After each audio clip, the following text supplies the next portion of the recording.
Welcome to Relationship Talk, the podcast where we have real conversations about love, well-being, dating, and relationships. In today's episode, I had an incredibly explorative conversation with Johan Raubal, who is the author of Hannah, his debut novel exploring love, vulnerability, and the courage it takes to be truly seen. Through lyrical prose and emotional depth, his writing focuses on intimacy, human connection, and the quiet moments that shape our lives. Johan writes with a thoughtful and reflective style, inviting readers to consider what real love looks like beyond grand gestures and surface level connection. You can find out more about Johan's breathtaking work in the show notes. During this conversation, Johan shares the inspiration behind his novel, Hannah, and how its exploration of love invites us to consider the possibility that connection can be safe, equal, and yet still deeply moving, especially in a world where many people have been conditioned to chase sparks, intensity, or emotional uncertainty.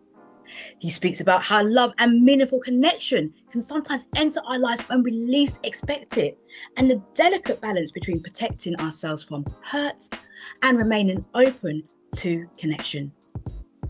He also unpacks what it means to be truly seen and cared for in a healthy relationship, including the powerful distinction between being cherished rather than consumed, alongside providing his honest reflections on modern relationship culture, including performative connection, image over intimacy, and what healthy relationships may be asking us to return to, and so much more. You are about to get the whole RLT, aka Real Relationship Talk, so you're going to want to watch the entire episode. I hope you will find this conversation as encouraging as I did. And remember to subscribe, hit that like button and that notification bell. I'm Teresha Young, your host and international wellness and relationship coach. Enjoy, take notes, and get ready to apply all key messages you take away today. Hello, Johan. How are you doing today? Welcome to the show. Very well, thank you. Wonderful. I'm so grateful for you to join us because we are going to be talking about your debut novel, Hannah. And it's such an enriching piece of work, a beautiful body of work.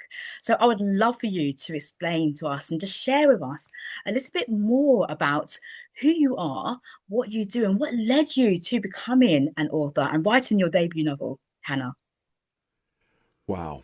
So I've Yeah. always been a storyteller. I've always had stories in my head, and I always been the kind of person who, when I was on a walk, I would come up with a story, or I would think about something, and I would improve scenes, and I would do things, and that's always been the case. But I could never get them out on paper. That was always my problem. They were stuck in my head, and Hannah was definitely stuck in my head. So. Part of it is how I was taught at school how to write. Because at school I was taught, when you want to write a book, you start from the beginning and then you write it, and then when you finished writing it, at the end you start again from the beginning with the editing. Mm-hmm. And that to me sounded terrible. Why would anyone want to do that? That's torture. And that's not how I write my books. I write my books in fragments, and then I assemble all the fragments together, all the scenes, all the moments, and I put them together into a book. And that's how Hannah was written. And some things I didn't know until I started writing it, and some things I was absolutely adamant and I knew fully. And when it poured out of me onto the page, mostly through dictation, then it was there. And that's how we achieved the sort of astonishing number that we had. I dictated almost 80,000 words in 3 weeks. And it's not saying that, it's not hubris saying that, it's just, that's how fully formed it was in my head. And I was very glad to be able to let go of it and say, I don't have to hold on to it anymore. I remember sitting in a ski lift in Austria with my family, and I was on my own that particular ski lift run, and I was just working on the scene, and I was thinking about how I could improve it and playing with it. And So that's how I became an author, because I always was one, but I could never put it onto paper. But now that technology has caught up with us a little bit, it has made it a lot easier for me. Yes. So talking about Hannah then, can you share with us the story, what do we explore during this story?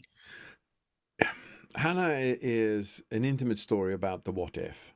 Um, it starts with a woman and a man both carrying their baggage from previous in life.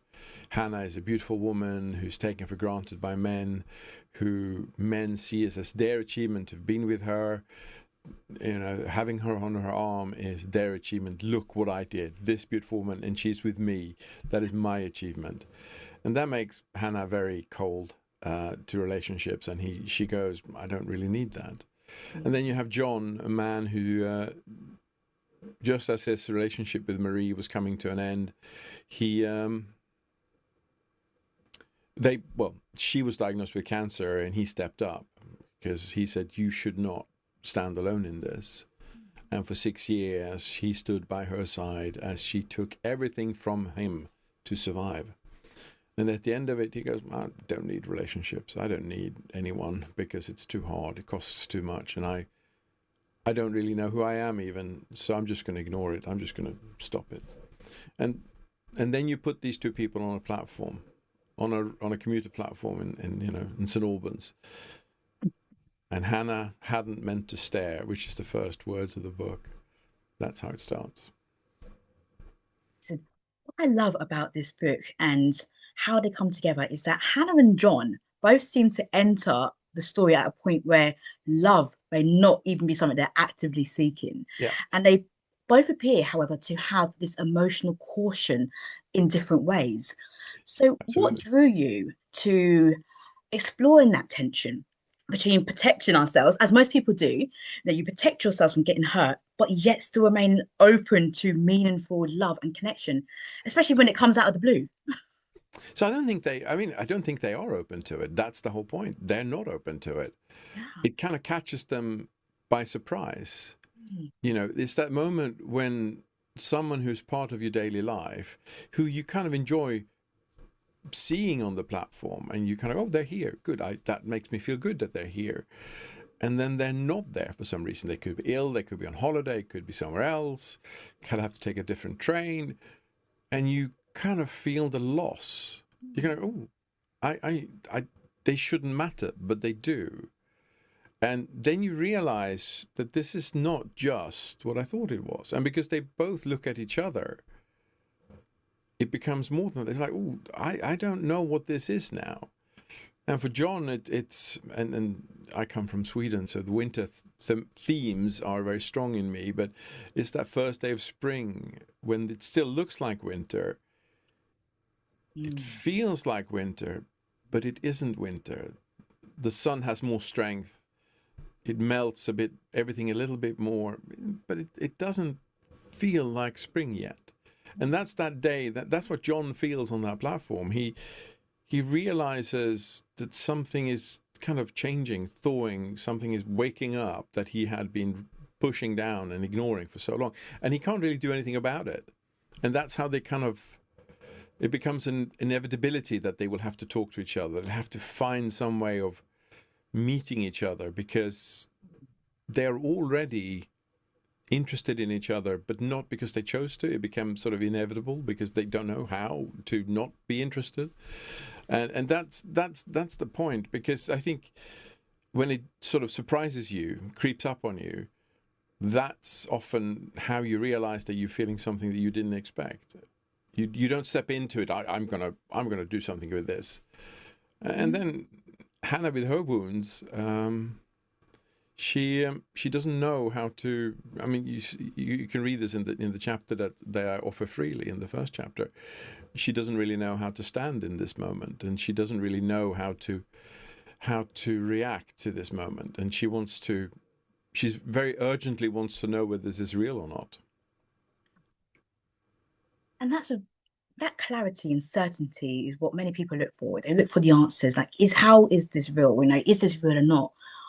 What can help people towards understanding whether this is real love that they are experiencing? Wow. How do I answer that question? I don't know. It depends on the person. It depends on where you are.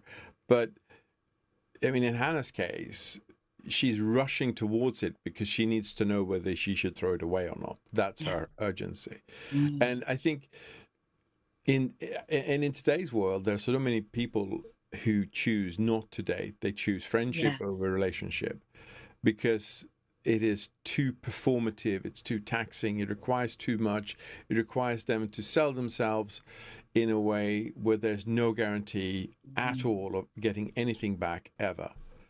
And that mirrors John's experience about it. So, I mean, it's not part of the book, but I always saw it as part of John's character when he was working away. He's a lawyer and he's working away, staying at a hotel, and a woman sort of beats him at the bar and says, starts striking up a conversation, and he would just go, "Yeah, this is very nice, but I got to go now," and he just bows out gently, carefully, but with a great deal of clarity. He bows out of that conversation, and that's the scar he carries. So, to both of them, you can say, well, if you just stand with eyes open and accept that life will offer you something, then you will experience more. But then people carry such wounds, especially when people have been treating them in a way that doesn't respect the self that they want to own and show and share, and that's difficult. It's so hard to answer the question, how can people do better and how can people know better? It depends on the person and where they're coming from. But for Hannah and John, it's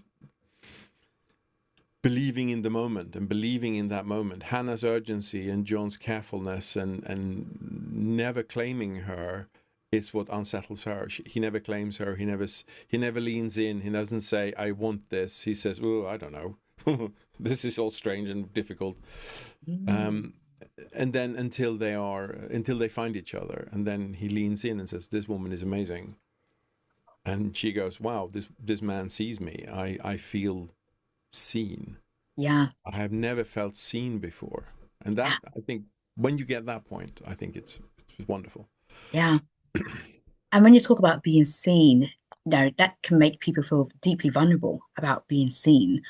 And you've spoken about some wounds there that were showing up for both parties. What do you think makes it difficult for so many people to show up fully as themselves in relationships? Expectations. Oh, The difference between what you think you need and a relationship that would honor you. Yeah. We are given such expectations, societal expectation, what relationship should be like. It should be thunder and lightning. It should be intense. It should be overwhelming, and they should be dedicated to you. And they should, cover the ground in front of you with rose petals. But do you really want that? Is that the relationship you really want? Is that the relationship that will stand by you when you've had a bad day at work and you're feeling exhausted and your neck hurts, and they walk up to you behind you in the kitchen chair and start massaging your neck, and you're just going, "Are you all right? How can I make your day better?" That's not the same. And one is grounded in care and one is grounded in the fantasy.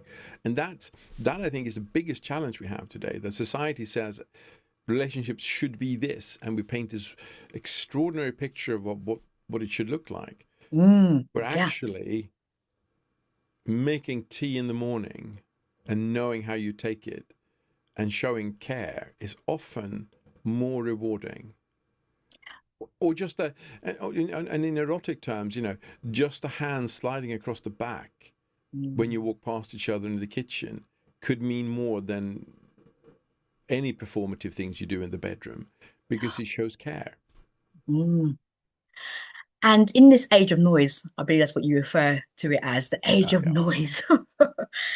In modern relationships and in the modern relationship culture, it can be easy to focus on intimacy, on image, rather than intimacy and the performative nature on it. And there definitely is an opportunity for people to explore what that feels like for themselves. Because what I loved about what you described in your book was the phrase cherished, not consumed. Yes. Oh my gosh, can you explain a bit more about and tell us a bit more about what that means? So what people do in relationships, they, especially with women who have appearance status, who are beautiful, who have there's this thing about claiming. I want to consume you because I'm entitled to it. You are beautiful, and I have obtained you, so therefore I will take from you. And that, and I think for beautiful people generally across the board, they're objectified in a way where they are lost as people. And it's again societal values that says you're beautiful, you are attractive, we must exploit that, you must use that. But all they really want is someone to lie next to them on the sofa and watch a crappy romance film, and it's no more performant than that, eating popcorn or whatever. It's that simplicity of life, and this is about being seen, about being held, or supporting someone in a way where you're not taking anything away, you're just acting out of care. And I think care is the word that I use often in our conversation today, because care is really what, if you are in a relationship with someone, that's what it is. It's care. Everything else is seasoning. The food, what you need to sustain yourself and the other party, is care. Eroticism, all the other bits, they're seasoning. That makes it taste better, but you can't survive on those. I often make that analogy that, people try in very hot and steamy relationship, people try and survive on seasoning. But the basic food, the potatoes, the rice, the staples, they're not there. It's just a bunch of exotic flavors. And then they wonder why it peters out and why they can't sustain it, because they may well love each other. They may well find it exciting to be together, but they don't care for each other. Mm. So in your book, then, with Hannah and John, what experiences do both of them have that make them feel cared for? Do you explore that in detail in the book? Um, so for John, it's a woman that steps into something assertively and then stays, just Oh, stays, and doesn't want to move away, and doesn't take. That's the thing for John. She doesn't take from him. She honors him. And they tease each other. They have banter. They have love, and they have warmth and care. And that's what unravels him. How she just steps in and stays.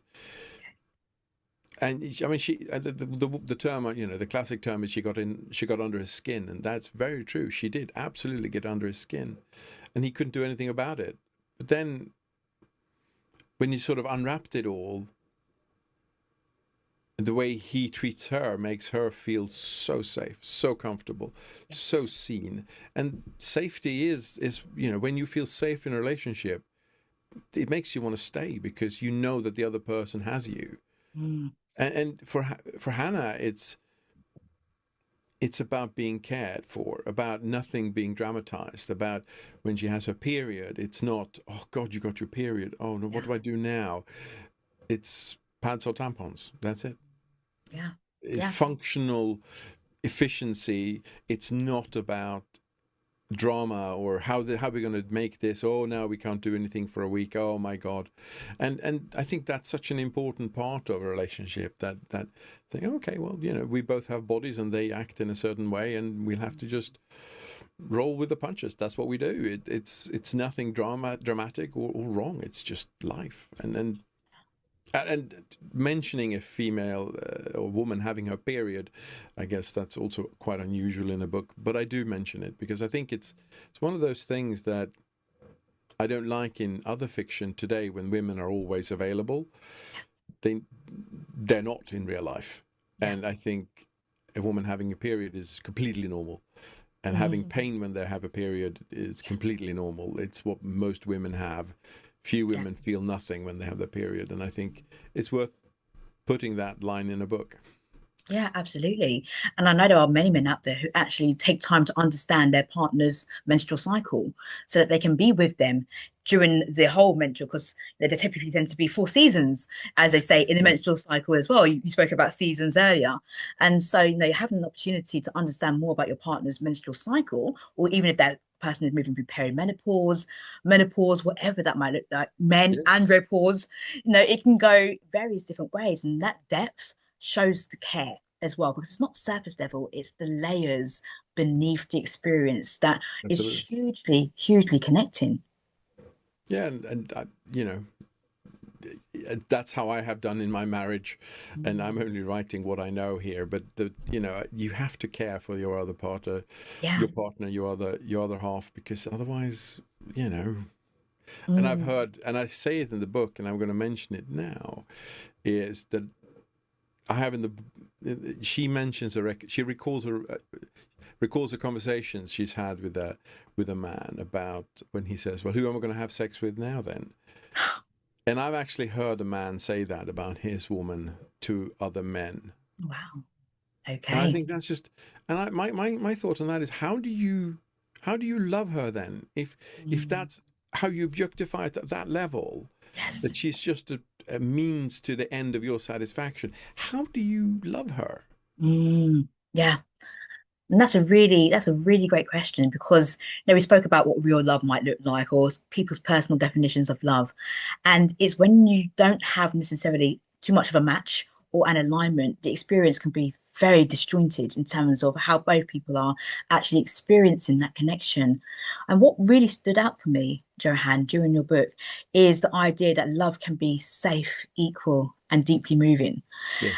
And you spoke about safety, and I think that's what can be missing actually from healthy relationships in this modern world, is that feeling of emotional safety, because Absolutely. that can actually feel quite boring for some people. That predictability can feel safe, but then also it can feel a bit vanilla, because they're not used to it. They're used to the chaos. They're used to the nervous system being, in the fight, flight, freeze, fawn situation. So it can be very, very unfamiliar for people.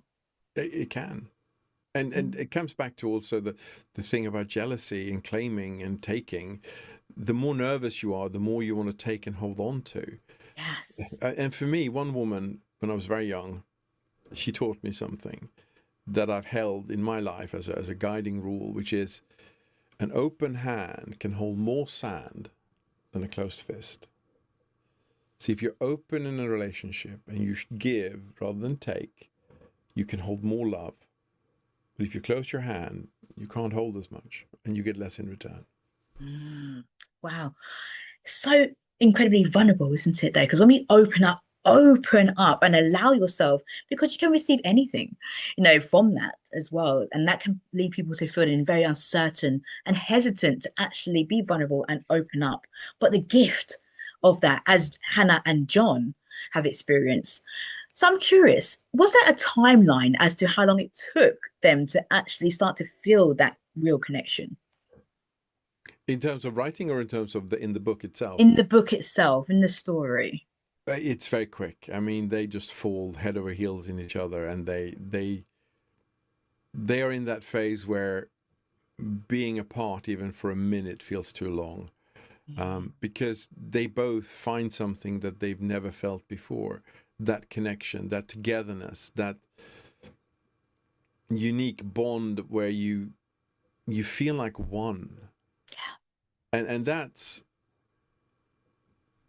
how long does that last? Well, it lasts a while, but it's a good foundation to build the rest of the relationship on, and that's what they do. It's not to sort of put spoilers from the book here for anyone who wants to read it, but Mm. it is that phase, and they make a lot of progress in terms of evolving their relationship and committing to the relationship very quickly. I mean, how do you tell your parents, what's going on when it's just been a few days, and they'll look at you in disbelief and going, "Are you sure about this?" And your Yeah. sister going, "Man, this is amazing. I'm happy for you, but wow, this is, you're Mm. not this person. This is not the sister I know." Yeah. So yeah, but I really enjoyed writing Caroline, Hannah's sister. I really liked writing her. It was quite fun. What's her character like then, Caroline? What does She's she very bring? much like Hannah in some ways, but she's the younger sibling, so she's a little more edgy, a little bit more forward. She's had a little bit more safety. She's not the first one exploring the world in the family. She sits in the Mm. safety of her older sister. and she has seen the catalogue of catastrophic mistakes her older sister has made in life. So she goes, yeah, okay, let's not do that then. She's very much like her older sister, but she's a little harder, a little edgier, a little less soft, a little less careful. But that's what younger siblings often are. Mm. And they often are navigating a different type of space when it comes to relationships and connections and what they are observing at their age. What have been We some don't of know your... much about her relationship. That's unfortunately in a future book, but Caroline does come back in the next book, because it Ooh. is a series of books, and we'll see more of Caroline. Oh, amazing. Absolutely amazing. So Caroline is the younger sibling Yep, of Hannah. yep.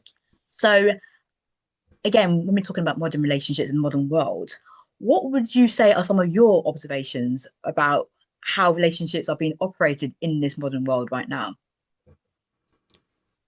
Especially I'm for the younger, perhaps I'm the younger I'm at generation. a loss how they survive, and I watch my son trying to step into that world now, and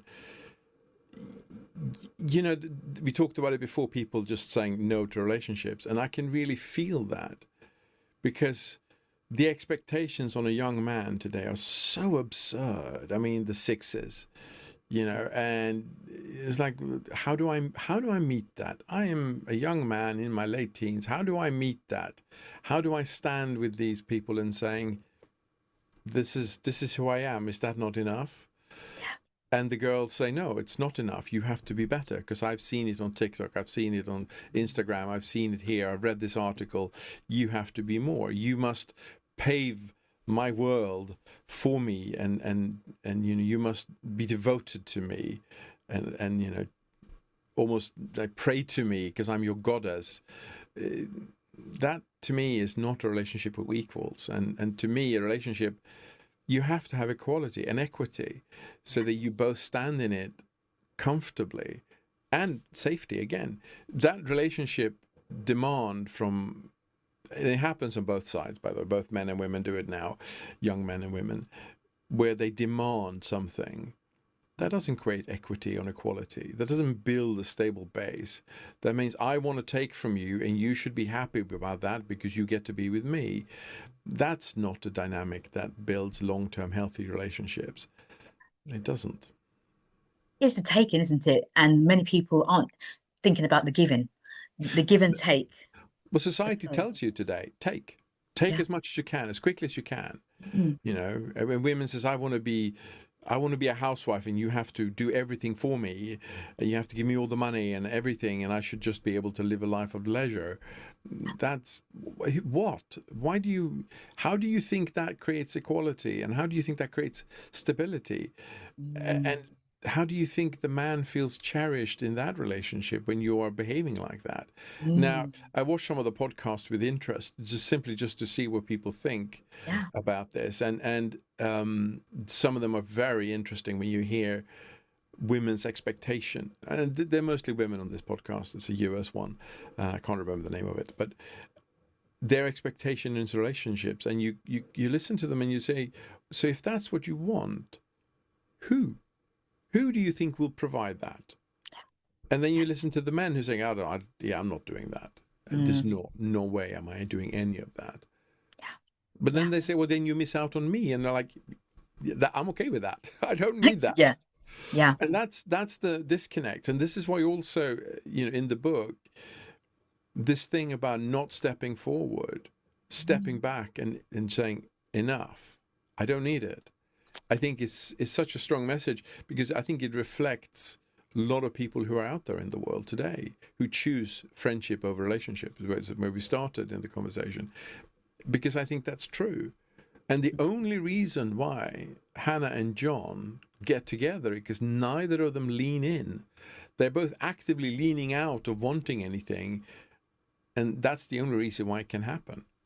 Mm. If either of them started taking, if either of them moved forward and started claiming, it would never have happened. It's a fragile thing that they're nurturing together until it happens, until Mm. they take that step over the threshold, literally. Yeah. And Ooh. that's a very, very tender thing that can easily fracture. But because neither of them want it, that's why it works, and only why it works. And I think that's true to life as well. That the people who don't choose end up, how can I put it, coming from friendship into a relationship. They form a close bond with someone, and someone matters, and that person stabilizes them, makes them feel good, makes them feel honored, Yeah. and from that friendship comes a relationship. But Yeah. that's not how it's meant to be today. It's Yeah. meant to be sparkles and explosions and fireworks, and you go, whoa, and this is Yes. amazing, and he carries you on rose petals and lays you on the bed, and no. Yeah, yeah.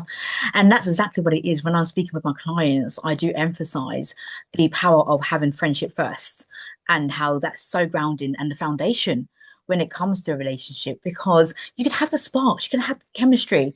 And then if this is a long-term viable relationship, we grow older and then that can fade, but it's the friendship and that initial connection that many people miss out on for all of those reasons. You spoke about the sixes. If you don't know what the three sixes are, people who are listening, go and have a little bit of a research and you'll understand what the three sixes are. They're not nice. I don't like Yeah, them. they're not nice yet. But for me, friendship is such an important part. And funnily enough, if I meet an interesting woman, the first person I want to tell about this fascinating woman I've just met is my wife. Yeah, I want to tell you about this amazing woman. yeah. She's amazing. And it's like, because, but it also makes it very safe, because if by telling her it removes the titillation and the secrecy and everything that goes with it. Yeah, I've met a lot of amazing women in my life that I've observed, enjoyed their company, but it never, it's window shopping. You never do anything, Yeah. because that's not safety.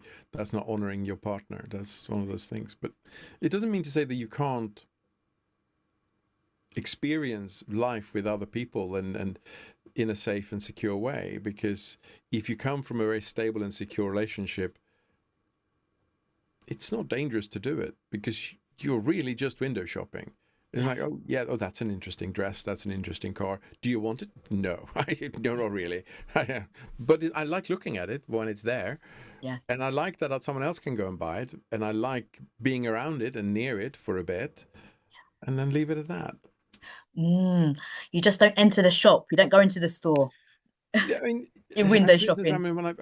mean, in previous, when I was working in corporate, I flew a lot across the world, and I loved the conversation I had, especially with women on aircraft, sitting next to them, and we were talking. But things I would never do, I would never ask them where they lived. I would never ask them for their name. I would never ask them for anything that tied them to something that I could identify. We were two strangers having a conversation, Yeah. and that was it. And I loved those conversations, and I met some really amazing people. But again, I tried to make the conversation safe. I wasn't claiming, I wasn't taking, I was just enjoying sharing some time, sharing a couple of hours together where we had an opportunity to exchange life experiences, and that's it. Yeah. Knowing well that this is a conversation that's time bound. When the plane lands, we're going to say goodbye, and then we'll never see each other again, and that's okay. And that's the power of presence.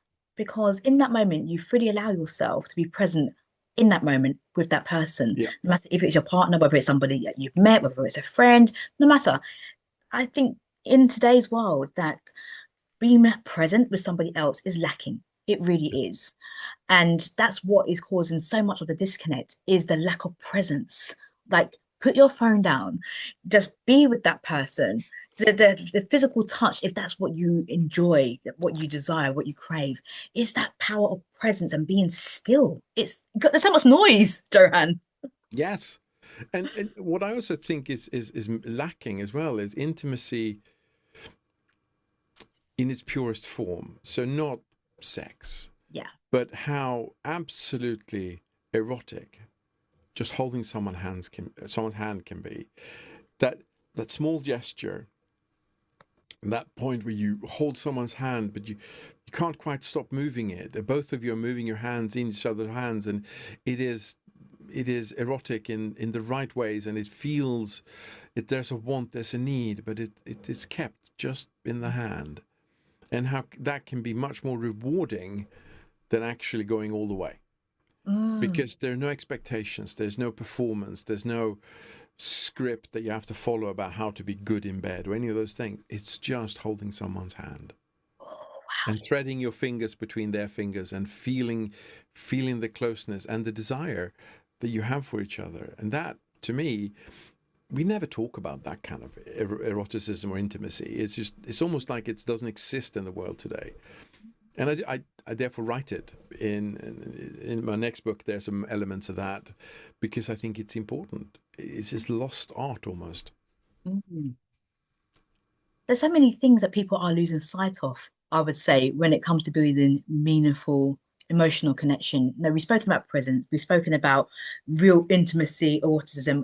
Would you say there's anything else that people might be losing sight of when it comes to building meaningful relationships and connections? And we Well, spoke we about can, friendship as well. yeah, but honesty. I mean, the honesty of being yourself. Stop performing, and that's the thing that underlines all of it. Mm, You know, driven to performance just damages everything in the path. This is how I need to be. This is not who I am. If you mm. step into it who you are openly, it's hard because if that version of you gets rejected, Yeah.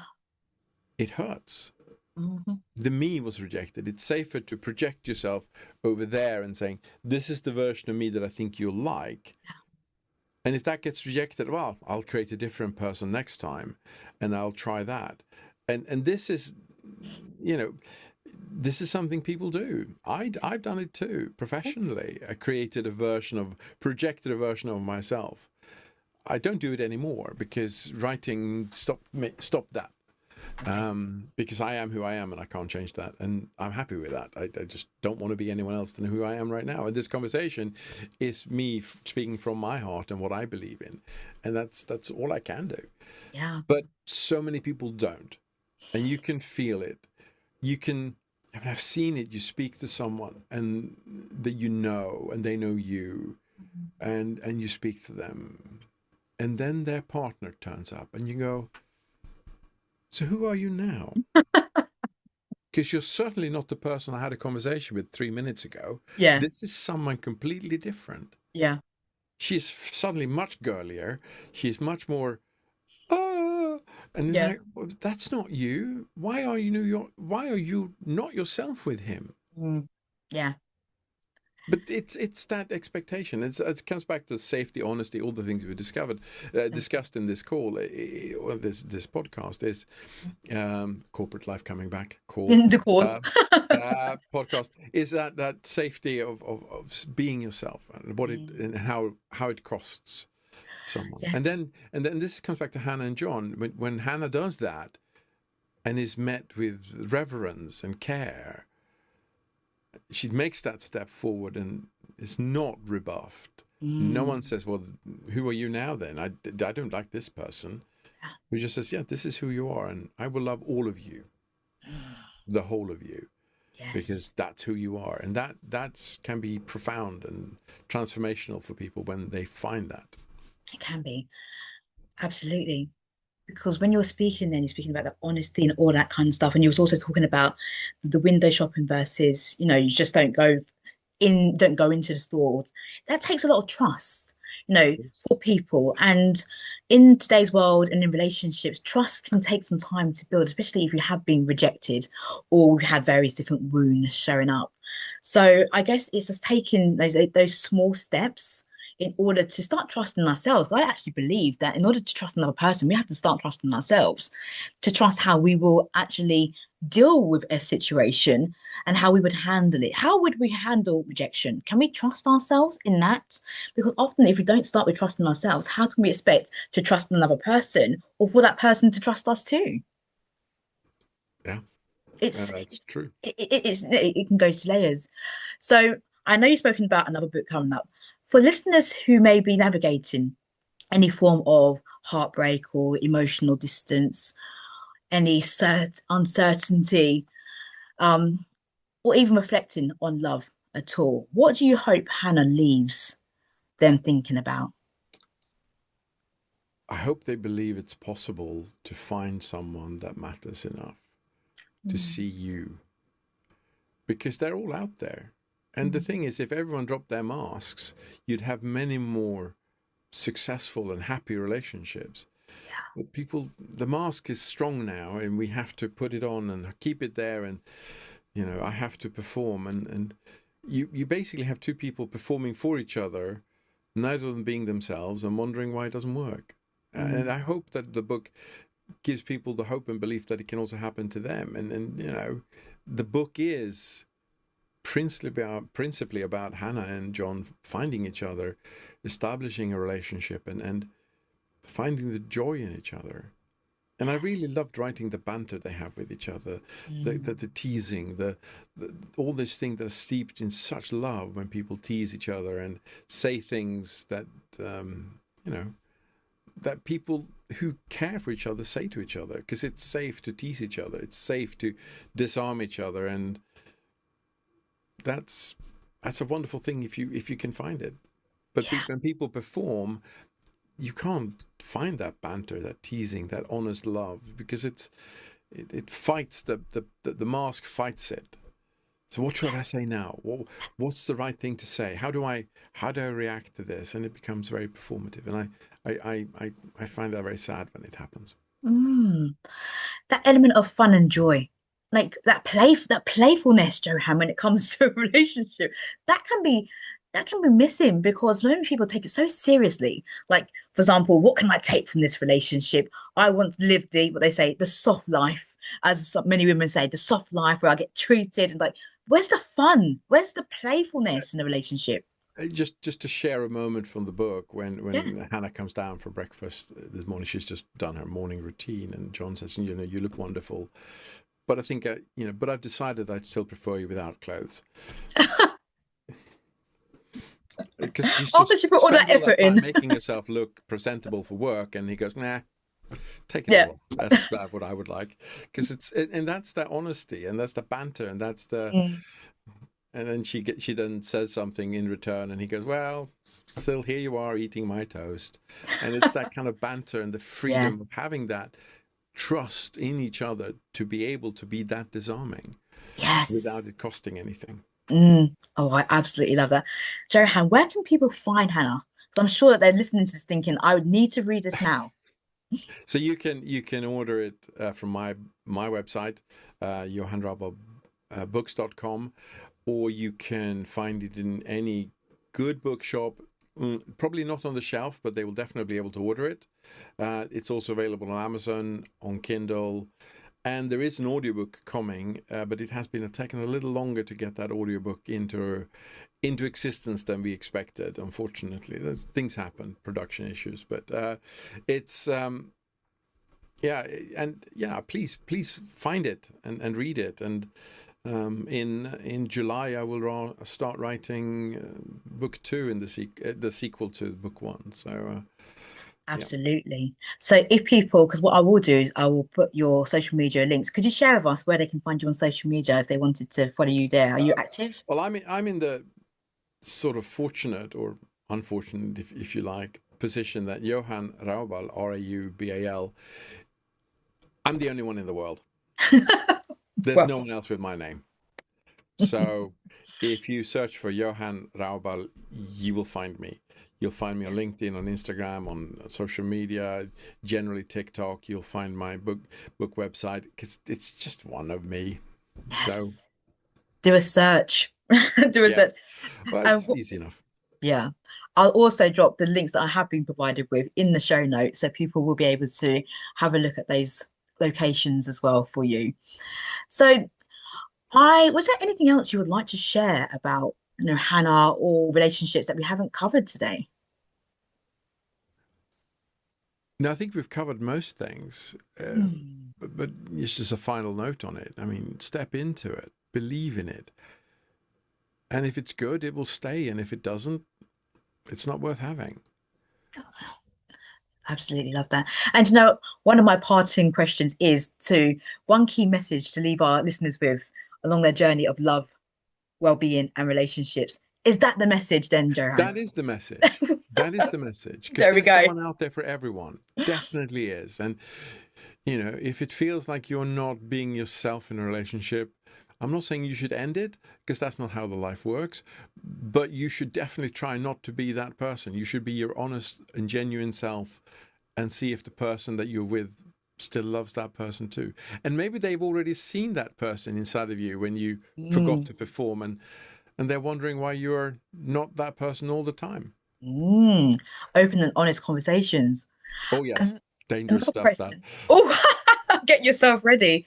Another Yeah. question that I do like to ask my guests as well is, what's your personal definition of love in the romantic sense?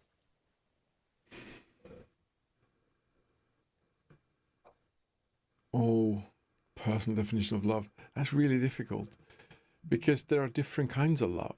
And Mm, but ultimately friendship is the having someone who you trust, who you know will have your back, who reaches out in the middle of the night and takes your hand, and that is real love. Who cares for you, to surprise you on your birthday, and doesn't want anything in return. And it's all about giving. It's never about taking. mm, That's true love for me. Is infatuation also love? It can be. Um, Hot, steamy, and passionate, and that can also be good. And some people need that. And the slow burn of a friendship based love is not what they want in life, and you have to respect that too. And that's also a type of love. So, but for me, it is the slow, steady relationship that where you can trust each other completely, and you can just be yourself, and you can have a crap day, and they're going, you're having a crap day, and that's okay. You're grumpy today, and I won't love you any less, yeah. because tomorrow you won't be, and that's fine. Yeah. Oh, I love that share. And there's no right or wrong, in No. terms of, because it is really, as we say, a personal experience and personal definition. So I really appreciate you sharing that as well. I'm always curious to know, and so are the listeners, one of their favorite parts of the show, actually. So, Johan, thank you so much for the Thank wonderful you. Thank you conversation for today. It's giving me been, the stage on your show. It's much appreciated. Thank you. you are most welcome. And for everybody who has listened to this really delightful conversation, I want to thank you for your time, for your attention, and for your energy. And until the next episode, take great care of yourself and others too.